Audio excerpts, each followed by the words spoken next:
บริษัท CSK บริการความปลอดภัยได้มอบเงินสดจำนวน5 ล้านกีบให้กับกรมสื่อมวลชนกรมใหญ่การเมืองกระทรวงป้องกันความสงบ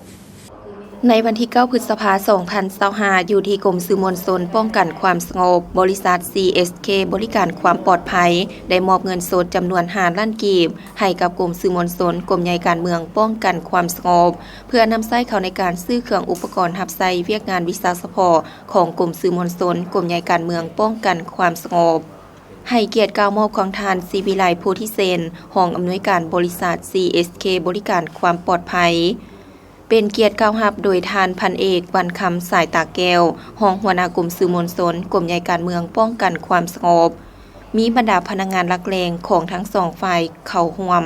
ในโอกาสดังกล่าวทานพันเอกวันคำสายตาแก้วก็ได้กล่าวแสดงความขอบใจและอวยพรใส่ต่อทานศรีวิไลโพธิเซนพร้อมด้วยพนักงานภายในบริษัท CSK บริการความปลอดภัยจงมีแต่ความสุขในชีวิตส่วนตัวและครอบครัว